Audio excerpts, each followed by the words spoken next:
Hi, welcome back. Art is Cycling. Of course, I'm Greg, although we're not doing any cycling today. Um, so the painting from the previous video, and thank you all so much for checking it out. Some nice numbers on the painting. It does have a title now called Workout, but I did a couple little things to it like I talked about on the video and called it done and didn't feel like there was enough to enough change in it other than signing it to really warrant another video, so there isn't one. But I'm moving on to do a couple of little teeny videos. This one over here was martinis, and with martinis go Manhattans in my mind, so I thought I would do that. And I think these are going to end up almost being the reverse color scheme of each other. I don't think that was part of the plan originally, but you know, when a good idea hits, you follow it, right? So I sound a little slower than usual. I do listen to these videos and go, boy, do I put a lot of pauses in my sentences. In the past, I've had people who felt the need to finish in my sentences for me. One was a good friend, and we even worked together. And she would do it, and so I would intentionally make sure I said something different, even if how she finished it was how I intended to finish what I was saying. You know, contrary. I have been accused of being contrary. Only because I can be. Oh, look at the spider running down the wall.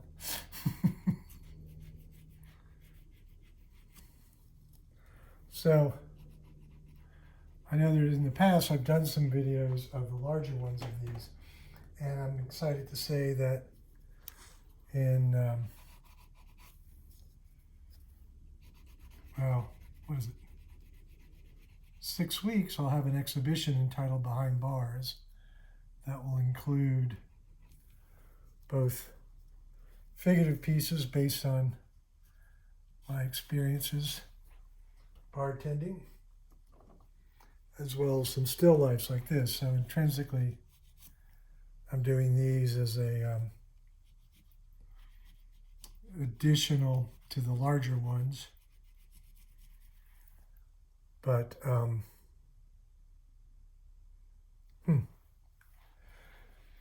because not to sound too like, art is commerce, but it's nice to have some price point choices for people. That being said, if you end up liking these, you can go over to my website, greigleach.com, and there, not long after I get this posted, this painting should be available in the what I call the mixed media gallery. The website breaks clumps of paintings down into various quote-unquote galleries. So there's a figurative work, which is sort of the lead-off gallery, and that other painting is in that gallery. But this one, because this was done originally, or the way this is done is by starting this black and white is a line-of-cut print that I then come back in and paint over. And that's giving me these, this ability to do these repetitive images.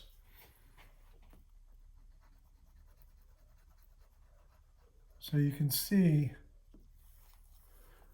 that I am mixing color right on the surface. That's what I love about the oil sticks, because color is influenced by the colors around it.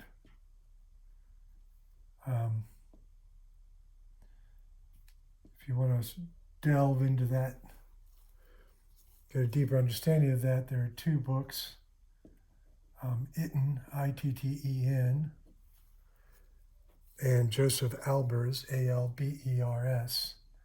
Both have books sort of laying out how colors are affected by the colors around it. Because you can have a composition that everything balances, but depending on what you put next to it, and then of course there's the whole color wheel balance thing. Like these are purpley blues against yellowy oranges, which are across each other on the color wheel. But so anyway, by mixing right on the surface rather than on a canvas and on a palette and then picking it up and putting it on a canvas, I have a little bit more control over those color relationships because the colors are going right where they land. Does that make sense? And then I do intend, so like these colors are warm, the drink is warm, and I'll probably make the background cool, whereas this one is sort of the other way around. And I kind of like that correlation, which also makes, somebody could consider getting both of these paintings and sort of have that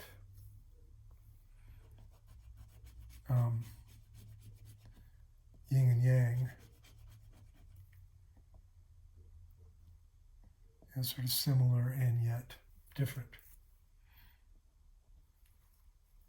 And see these little slurps and misses, and no, I didn't mean to do that.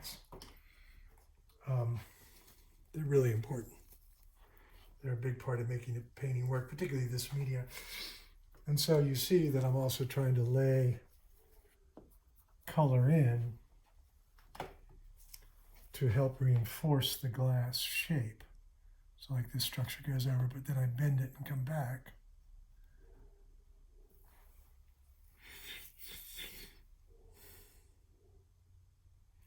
Yeah. So my intention was here, because this is so small, I am only working 9 by 12 inches, which is nigh on microscopic for me. And you can see that these oil sticks struggle a little bit to make something this teeny. Although one of my very first paintings with these was 3 coffee cups that was even half of this size. I have that hanging in my kitchen. One, because I love it. And it's always good to remember where you came from, right? Is that blue or purple? Don't remember. Blue.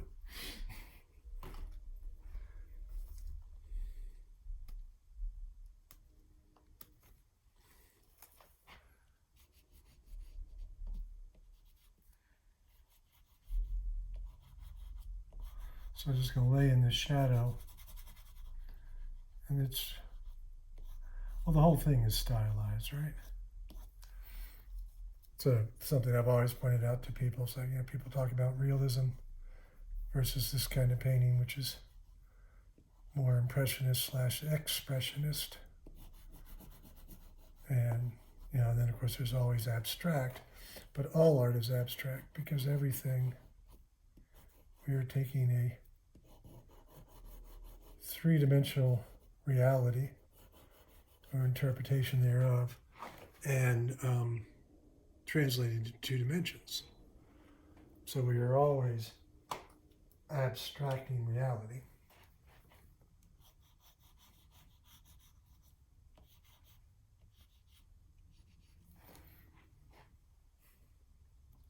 Of course, I've never decided to go, oh, well, let's push that envelope and take one of these paintings and apply to an abstract exhibition.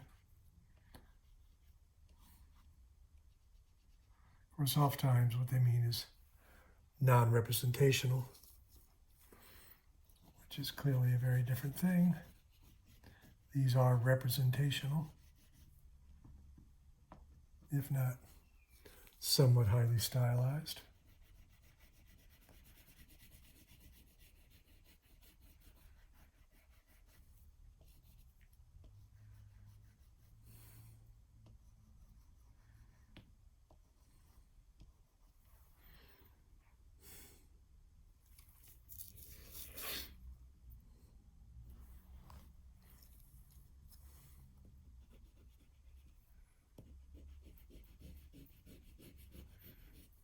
And of course, as always, I don't work all the way out to the edge, although these prints have gotten me pretty darn close to the edge.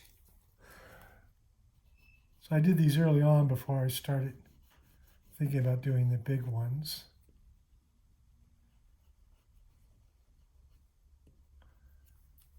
And this started, all of this idea started out of creating a teeny little piece for our wife and I's anniversary.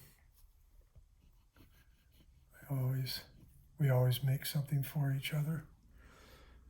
And since we celebrate only when we got engaged, when I asked and she replied when, I'm going to have to do something soon. But I made, so that was our 43rd. So I made a little bonbon stamp and then stamped them all out. And I was thinking that might be a good idea to do on a larger scale. And then my son, who was my younger son rather, is an arbiter of taste. I was like, oh my God, that is so cool. I went, I got something here.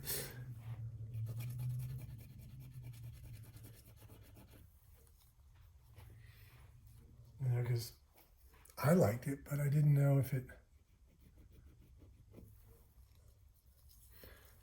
worked. So let me know, what do you think of these as paintings? Do you think this is a viable idea? Now, when I was doing the first big painting, it was all Manhattans. And while I was working on it, and you're probably discovering this too, that I post the paintings, some of the paintings in progress videos and photographs and such, on my social media pages. And the particular one of Manhattan's, one that I'd set out to make 60 Manhattans, and therefore call the piece New York Minute. And if you're familiar with the expression New York Minute, it means really fast. But when I got the thing, laid it all out, I found out I could only get 48 Manhattans on the page that I'd already cut. And then I went, well, actually, as I just said, New York Minute is fast. So a New York Minute being only 48 instead of 60 seemed rather logical. Right, so I have to do this base and then decide exactly on the background.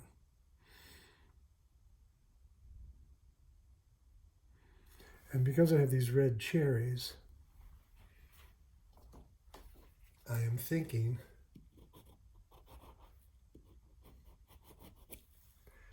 that a cool green background, blue-green background, is probably going to be the way to go.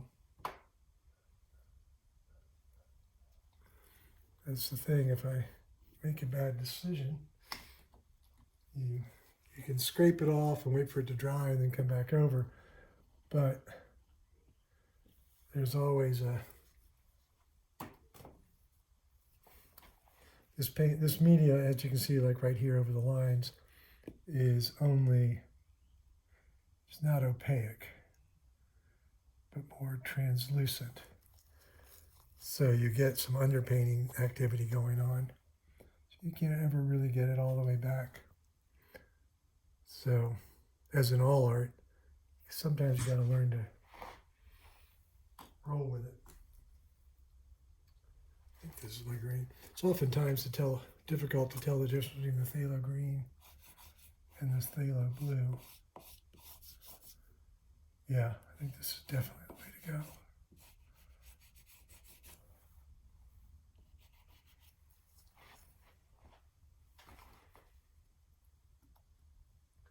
But the question is going to be, well, I'll probably do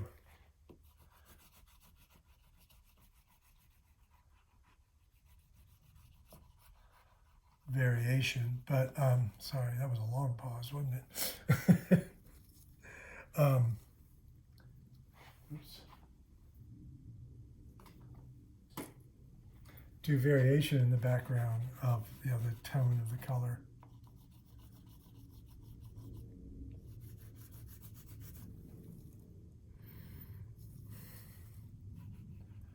I was thinking blue-green originally, but I kind of like that yellow-green.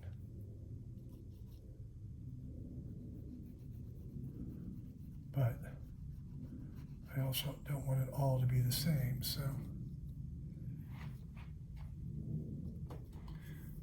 But kind of, the other thought I was having was that since this one is 3 martini lunch, it was going to be, but I've already kind of mixed it in my head, even before I tell you what I'm thinking. I was thinking along the lines of, 3 Manhattan night, or 3 Manhattan dinner, but I already don't like that idea. So, as I was talking about my wife and creating pieces for her, one of the things she's a good writer and good actor. You can search her on IMDb, Bridget Gethens, and that's the Irish spelling, Bridget,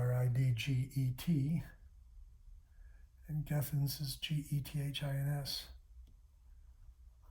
But where I was going here is that, she's very good with word. And for the longest time now, since I think we were still at that point dating, she's been titling my paintings, because it all started with a piece I had done of a bunch of coffee cups, and I called it, 4 coffee cups. And she went, no. That's intimate conversation. Because there were 4 cups close together, and some had cream, some didn't. There was just like this, there was a lot of variation in it. And it gave such a better interpretation to what the image was about than what I had done. And so, from that point on, sometimes I'll come up with a title, but even in those cases, we have to agree. Well, we always have to agree. But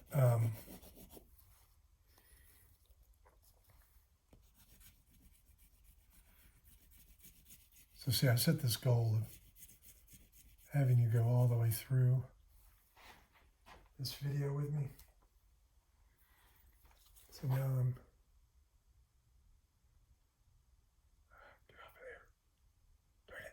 there we go. So that was a piece of dried oil stick that was stuck to something and just sort of fell into the painting. And sometimes I'll leave those there because they help augment, get some texture. But that one didn't work.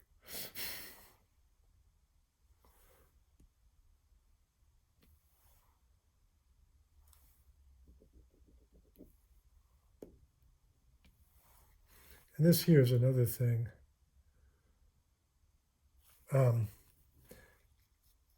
don't want to totally hold on to the object in any painting. You know, the edges, there should be some, where does it stop? Where does it start? In a painting too.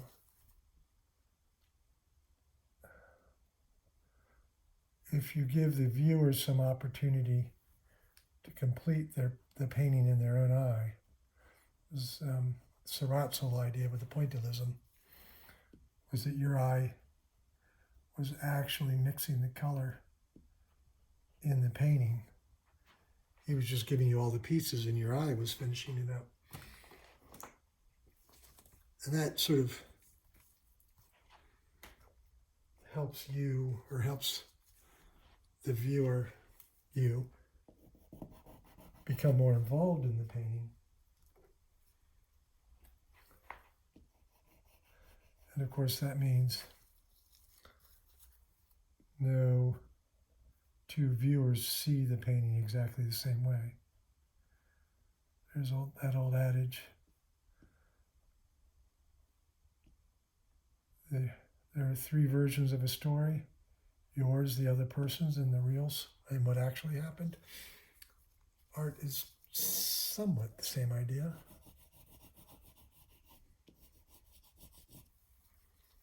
So I'd like to finish this painting with titling it, but I haven't come up with an idea.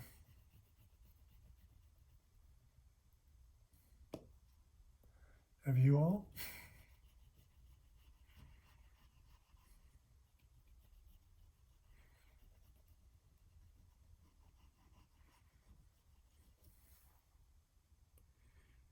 I'm thinking I'm liking this one better. But, I mean, not that I really drink cocktails anyway, which is ironic since I make them all the time. But if I had to choose between a Manhattan and a martini, I would definitely go for the Manhattan. And if it was a gin martini, there's no way. I don't care for gin.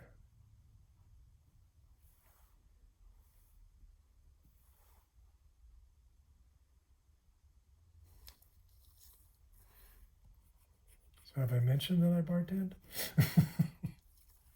Which is great, because that allows me to pursue whatever I want to pursue in the studio. And while I very much want to sell artwork, and very much do sell artwork, bartending allows me, usually, enough income to live, so I'm not stuck in that very uncomfortable position,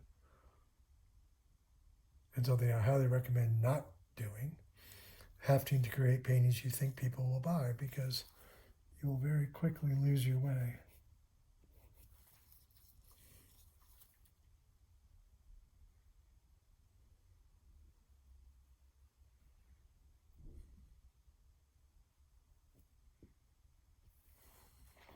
Aha, just got the title.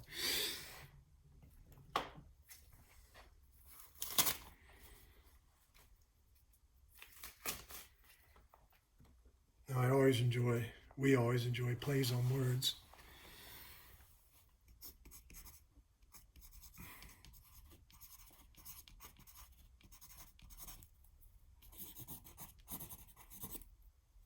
Yeah, and that's a very bizarre version of my signature. So I came up with three's a crowd. Manhattan's very crowded, so that's how I got there. So thank you for taking the time to watch. Hope you enjoyed it.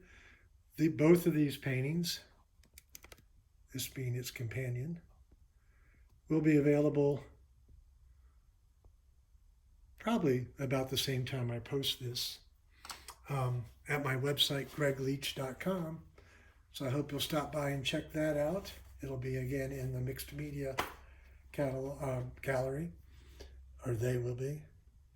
And the other painting will be in my figurative gallery. But again, remind you, if you like what you're seeing, give it a follow.